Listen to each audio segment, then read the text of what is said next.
So Christopher and I have been together for 2 years as of today. 2 years. And this man planned an anniversary dinner at this upscale place downtown called Marcello's, except he invited 6 of his friends without telling me. I showed up thinking it was just us, wearing this navy blue dress I bought specifically for tonight, and there's this whole table of his buddies from his gym already seated and halfway through a bottle of wine. Whatever, I thought. Maybe he wanted to celebrate with friends too. I'm not someone who makes a big deal about stuff like that. Honestly, I was just happy to have a nice evening out. I sat down next to Christopher, ordered the salmon, and tried to make conversation with his friend Nathan, who I've met maybe twice before. About 20 minutes in, right after our appetizers arrived, Christopher looked at me across the table and goes, "When are you finally going to lose weight?" I legitimately laughed because I thought he was making some weird joke I wasn't getting. His friends got quiet, but I was still smiling like an idiot waiting for the punchline. He wasn't joking. He leaned back in his chair and said, "I'm serious. You've gained 15 pounds since we started dating. It's embarrassing." The entire table went silent. I could feel every single person staring at me. I tried to keep my voice steady and said, "Can we please talk about this later?" Meaning not in front of your entire friend group. But he actually shook his head and said, "No, let's talk now." Then this man looked me dead in the eyes and said, "My ex, Catherine, was way hotter than you." I'm starting to think I downgraded. I sat there for what felt like an hour but was probably 10 seconds, completely frozen. My face was burning. I could feel tears starting, and I was trying so hard not to cry in front of everyone. I finally managed to say, "Why are you doing this?" Christopher picked up his wine glass. I thought maybe he was going to toast or something to break the tension. Instead, he reached across the table and poured the entire glass of red wine over my head. It soaked into my hair, ran down my face, completely drenched the front of my dress. I just sat there in shock, wine dripping off my chin onto my lap. He put the empty glass down and said loudly, "You deserve worse." And his friends laughed. Not all of them, but Nathan and this guy Philip were actually laughing like this was the funniest thing they'd ever seen. I stood up, grabbed my purse, and walked out. I didn't say a word. I didn't make a scene. I just left, got in my car, drove straight to Jenna's apartment, and now I'm here. Here's what I need everyone to understand. I'm not some doormat who's going to cry about this and then take him back when he apologizes. I'm not that person. I'm the girl who paid her own way through vet tech school while working 2 jobs. I'm the one who moved to Milwaukee from my hometown in Illinois with $800 in my bank account and built a whole life here by myself. I don't take disrespect, and I sure as hell don't let men treat me like garbage. But I also need to be smart about this because here's what I haven't mentioned yet. We signed a lease together 4 months ago on a 2-bedroom apartment in Bayview. Both our names are on it. All of my stuff is there. My clothes, my laptop, my textbooks from continuing education courses, photos of my dad who passed away 3 years ago, literally everything I own. And here's the other thing. About 6 weeks ago, Christopher convinced me to add him to my savings account as a joint holder. He said it was because we were building a life together and couples should have shared finances. He made this whole speech about trust and partnership and how his parents had always shared everything. Like an idiot, I actually thought it was romantic. I went to the bank during my lunch break and added him. There's about $8,000 in that account. It's everything I've saved from working overtime shifts at the clinic, plus money my dad left me that I've been carefully putting away for emergencies. So yeah, I left the restaurant with wine in my hair and my boyfriend's laughter ringing in my ears, but I'm not stupid. I can't just storm back to the apartment and start throwing his stuff out when half of it is technically his legal residence too. And I definitely can't give him any warning that I'm about to burn his entire life down because he has access to money that took me years to save. Jenna's letting me stay here tonight.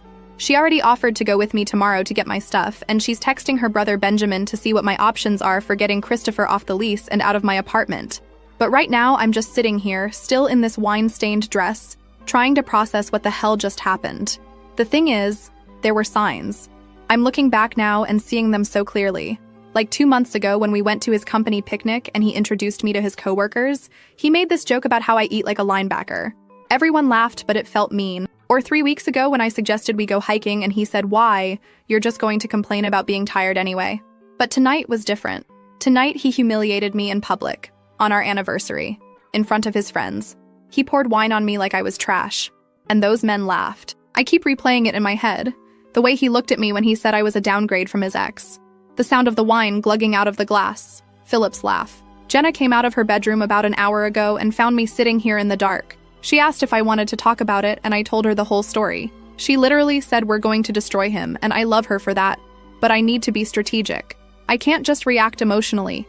Even though every cell in my body wants to march back to that restaurant and dump an entire bottle of wine on his head in front of whoever's still there. First thing tomorrow, I'm going to the bank the second it opens and removing Christopher from my savings account. I don't care what excuse I have to make. Then Jenna and I are going to the apartment while Christopher's at work. Usually doesn't get home until 6 p.m., and I'm packing every single thing that belongs to me.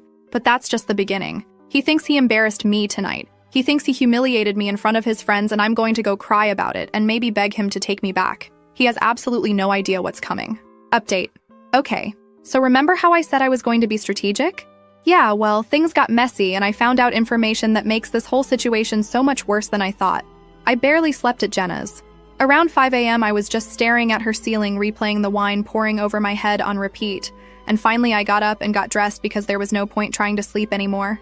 Jenna woke up around 6:30 and found me already sitting on her couch with my shoes on, keys in hand. She didn't even ask, just grabbed her stuff and said, "Let's go deal with the bank first." We got to Chase right when they opened at 8 a.m., and I marched straight up to this banker woman named Samantha, who I've worked with before for other account stuff. I told her I needed Christopher removed from my savings account immediately, like right now, this second. Samantha started pulling up my account and asking standard questions about why, and I straight up told her my boyfriend publicly humiliated me last night and I don't trust him with access to my money anymore. She got this look on her face like she understood exactly what kind of situation this was, and she started typing faster. Then she stopped. She looked at the screen, then at me, then back at the screen. She asked me, when was the last time I checked my account balance? Like actually looked at the transactions, not just the main number. I said I checked it last week. Why? She turned her monitor to show me, and there were 3 transfers from my savings to Christopher's personal checking account. One for $2,000 5 days ago, another for $1,500 3 days ago, and one for $3,000 yesterday morning, hours before our anniversary dinner. I pulled out my phone with shaking hands and logged into my app. The balance showed $1,047. I'd been so focused on the wine incident and getting out of that restaurant last night that I hadn't even thought to check my bank account.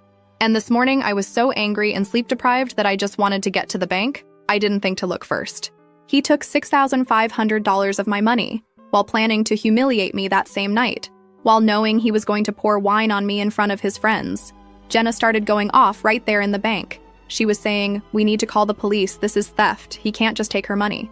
But Samantha explained that because he's a joint account holder, legally he's allowed to withdraw or transfer funds. It's technically his money too once his name is on the account, even though I'm the one who put every single dollar in there.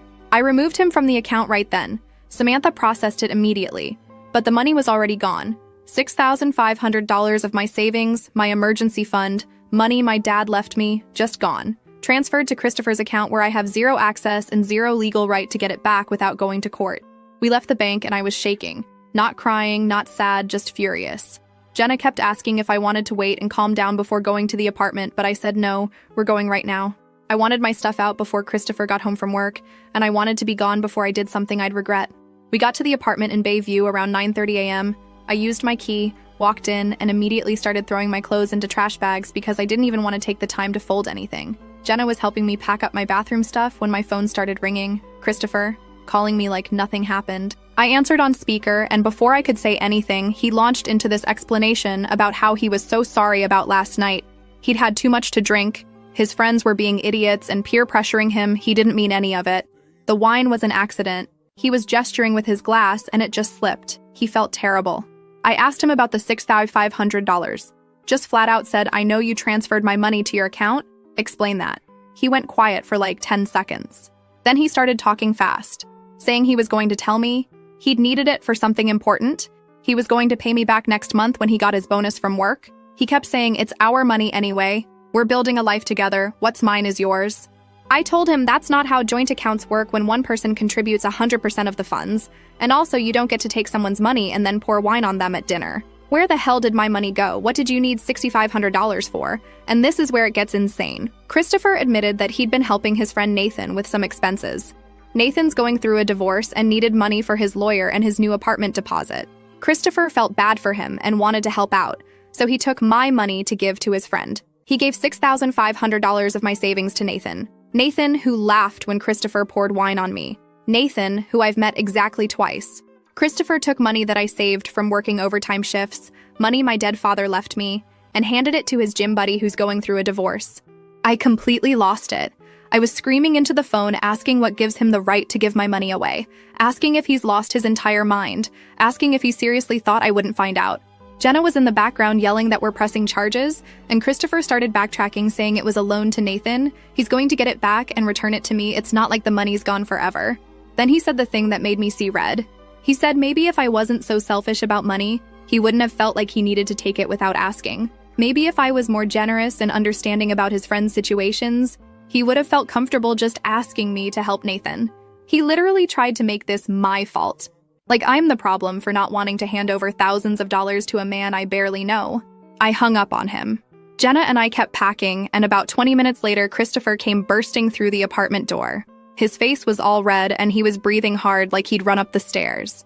He started demanding to know what I was doing. Why was I packing my stuff? We needed to talk about this like adults. I told him I'm getting my belongings and leaving, and also he has until the end of the month to find a new place because I'm getting him off the lease. Christopher actually had the nerve to say, I can't kick him out. He lives here too. His name is on the lease. I reminded him that my name was on the lease first. I signed it 4 months ago and added him a week later because he said his apartment was too small for both of us. I'm the primary leaseholder. I've been paying the full rent every month because he claimed he was saving up for a car. And now I know where his money's been going. Straight to Nathan's divorce lawyer, apparently. We started fighting right there in the living room, both of us yelling. Christopher kept saying I was overreacting, the wine thing was a drunken mistake, the money thing was just him trying to help a friend. He said I was being dramatic and making this into something bigger than it needed to be. I asked him point blank, did you plan to humiliate me at dinner? Did you transfer my money knowing you were going to treat me like garbage that night? He didn't answer right away. That pause told me everything. He knew what he was going to do at that restaurant. He took my money first, secured it in his account, and then publicly degraded me knowing I'd probably leave him. When I said that out loud, Christopher's entire face changed. He stopped trying to apologize and started getting defensive. He said, fine. You want the truth? I've been unhappy for months. You're not the person I thought you were when we started dating. You've let yourself go. You're always tired from work. You never want to do anything fun anymore. And yes, Catherine was hotter than you. There it was.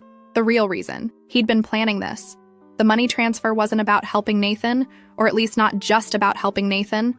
It was about securing funds before he blew up our relationship. He knew I'd leave after what he did at the restaurant.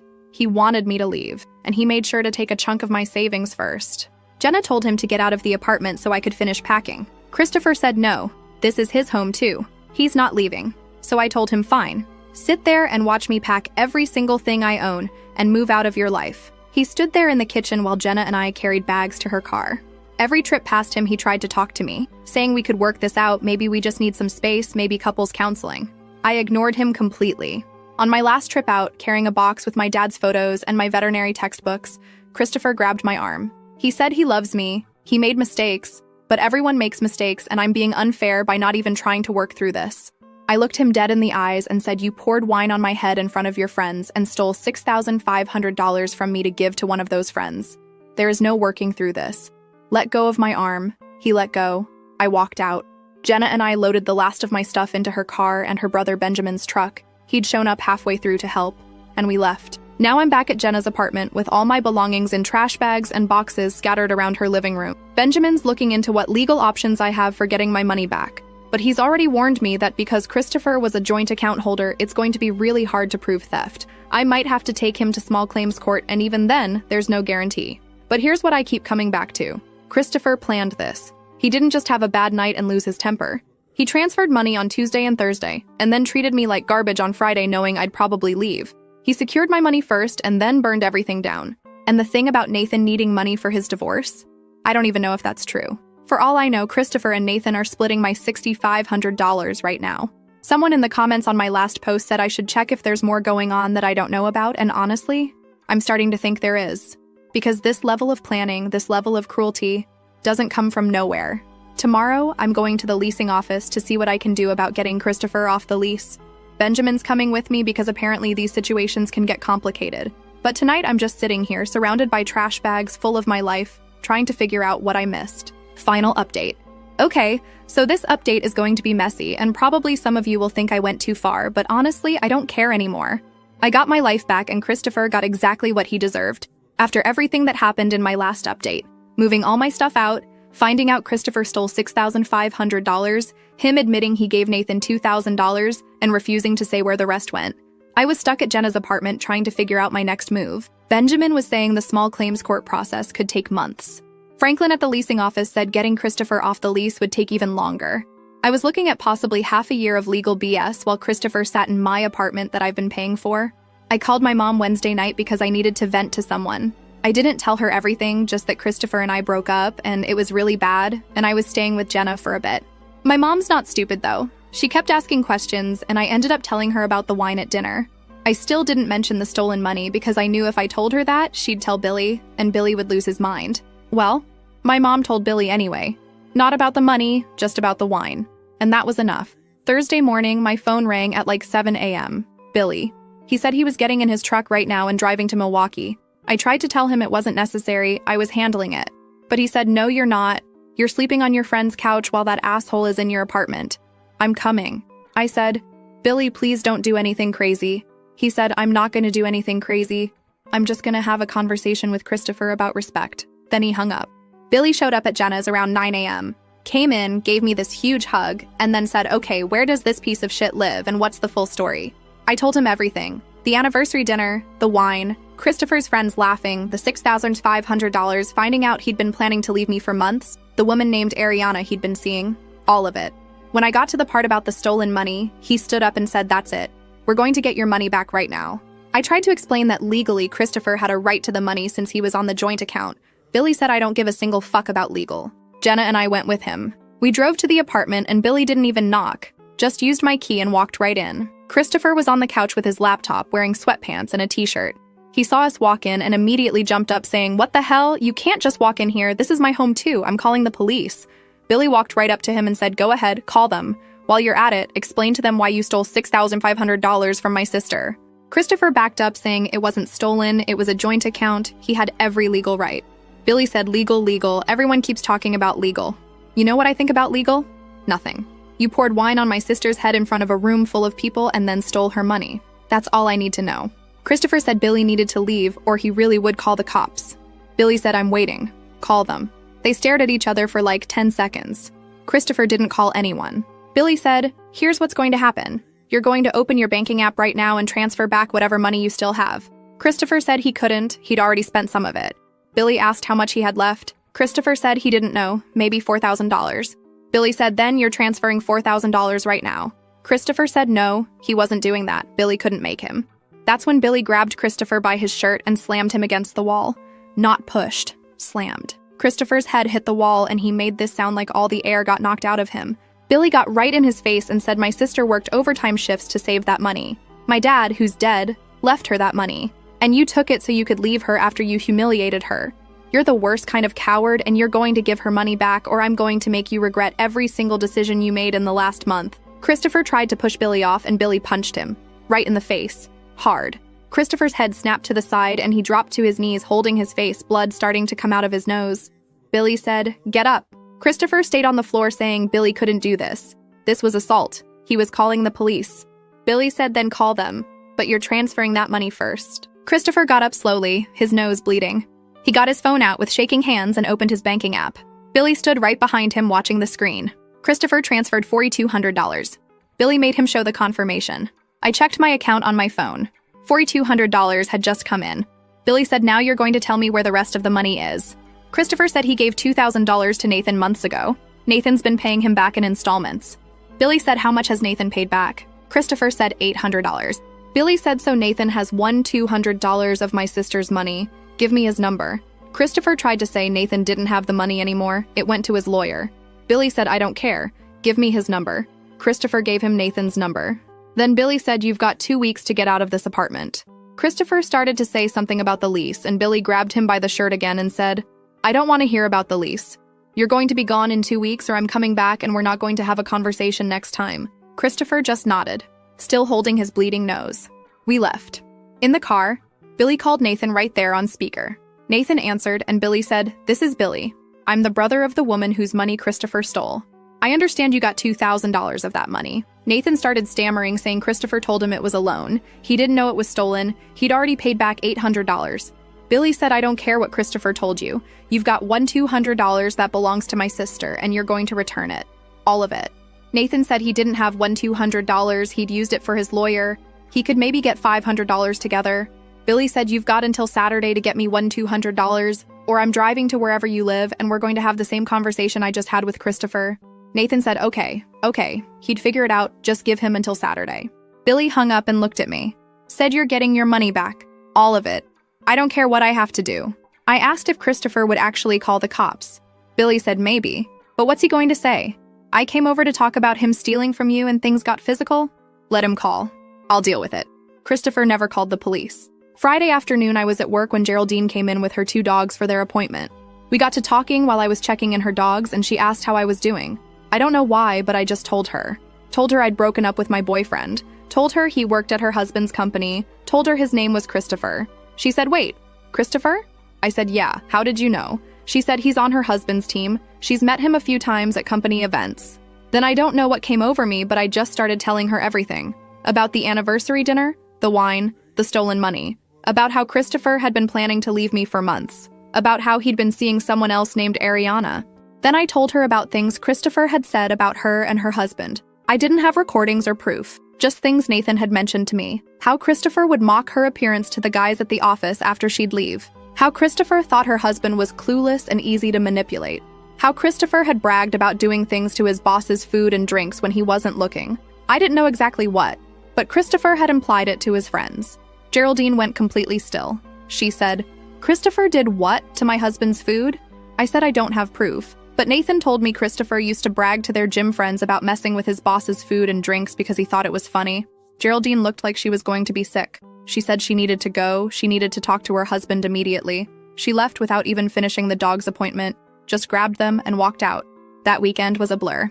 Saturday morning, Nathan showed up at Jenna's apartment with an envelope. He had won $200 in cash. Said he'd borrowed money from his girlfriend and his mom to get the full amount. He handed me the envelope and said he was sorry. He didn't know the money was stolen. He wanted nothing to do with Christopher anymore.